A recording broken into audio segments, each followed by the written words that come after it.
everybody, my name is pt.3 here, and welcome to Choosing the Right Medi Gun, or Part 3. Oops, I might need to change that last video, because I accidentally called it Part 3. I did Part 2 already, but without further ado, let's get to using the right medi gun. If you've seen the last two videos, which you definitely should, you know that choosing the right medi gun is important for 25% of a situation. Remember that. Ingrain it in your brain for years to come of you playing TF2. So let's get on with the statistics of the main medi gun. It has an uber charge, which when popped will give you 8 seconds of God mode, and will allow you to absorb tons of damage and turn the tide of teams in an instant if used correctly. It has a good healing rate and doesn't take that long to heal your patient to full health. It is the first and only medic item you should be using for 90% of the time, as if you don't use your medi gun or have it out, most of the time you're not going to be successful. The last thing people like from medic is one that doesn't do his job correctly. It's a stock weapon, meaning it's the best all-around medi gun out there. There are multiple variations. My personal favorite variation is the Australian or Aussie medi gun. The only reason why I'm not using it is because it's way too expensive and I don't have the money to buy it right now. So instead, I just used a bot killer's medi gun, which is good, I guess, but not as good as an Australian one. And if you don't know, Australian stands for gold, but better. It is used mainly for defensive, or at least I think it's mainly used for defensive, as its uber charge can be used defensively in so many cases. And mainly should be used to damage enemies and absorb damage, mainly taking out sentriness. Sentriness. They would not be happy seeing an uber medic out on the field at a time like this. Next weapon or medi gun we're getting to is the Kritzkrieg. The Kritzkrieg was the first item ever to be added in TF2, excluding the stocks. This is a fact, and you can even look it up on TF2, or just go to the Manco catalog, which I'll get into another video. The Kritzkrieg is almost similar to the stock in every way. The only difference being it ubercharges much faster and gives you 8 seconds of crits. Crits do 3 times the damage of a normal weapon, mainly for soldiers and demos. This allows soldiers and demos to do massive amounts of splash damage than before, and allows NG sentry guns to do much more damage than what it normally do. It is mainly useful for offensive pushes, as the offensive boost for the damage is perfect. However, you gain no invulnerability while using it. Also, your random crit chance does not increase using this weapon. However, it is not even useful because, well, dude, you're gonna be getting crits already. It has a faster uber charge rate, and it only takes 32 seconds to get to a full charge. That doesn't mean you can just skip death, though. It is important and imperative that you do not die, especially with this weapon, where you could get the upper hand with using it.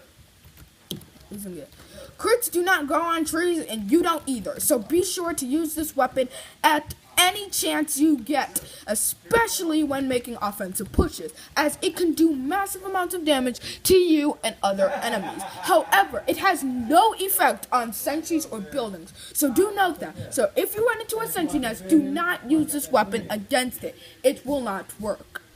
Next weapon is a bit of a controversial one, the Quick Fix. I used to think the Quick Fix was the best all-around medi gun out there because it could do everything the other medi guns could do, but quicker. However, this is not the case, especially with the recent nerf. The recent nerf makes it so it is not the overpowered option you all so desperately crave. It allows you to heal faster, much faster, and only takes about 30 seconds. Do note that this is kind of inaccurate thanks to the Meet Your Match update, which caused this medi gun to ubercharge slower. So I say it's around 30 seconds, but it isn't exactly 30 seconds like before. Alright, this medigun is made for efficiency. It allows you to heal and ubercharge much quicker and allows you to keep up with patience. Well, all mediguns can do that now, but this is more special. Rocket jumping and sticky jumping will now take you with them.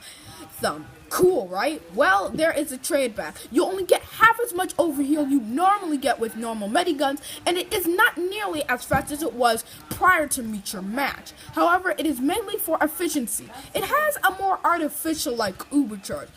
Instead of making you invulnerable, it gives you a 300 plus heal rate upon ubercharge, making you basically invulnerable. It is made so not only you can take damage, but you can heal much quicker. Also, the effect is given to you as well. Well, this is mainly useful for getting your team to health when overheal is not necessary. Now here's the one I've been dying for, the Vaccinator, or as it was originally known as, the Hot Coffee. Yes, this is a fact.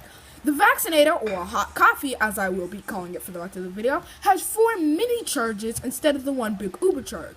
It takes 6 seconds to Uber to full Uber, so it's much quicker than the other mediguns, but it takes 24 seconds to get all 4 mini charges.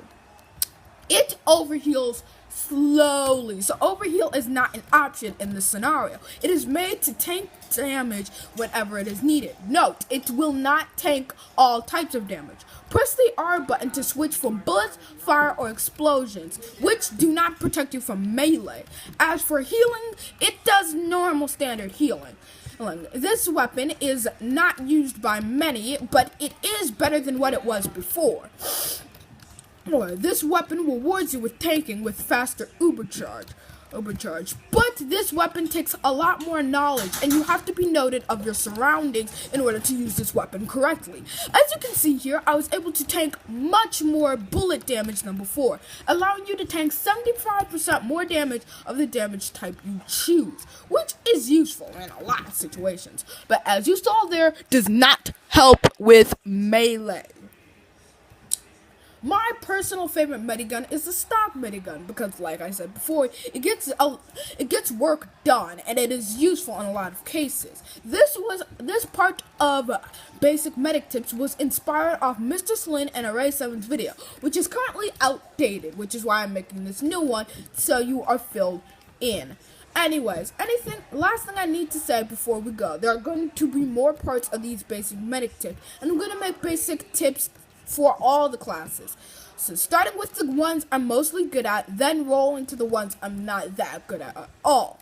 Do note, I am not a professional player. I play this game in my spare time, yes, but I'm not the best player out there. In fact, I don't think anyone is. Anyways, we're not good, we just get better. So do note that and fly by that philosophy. Oh, and one more thing before I go.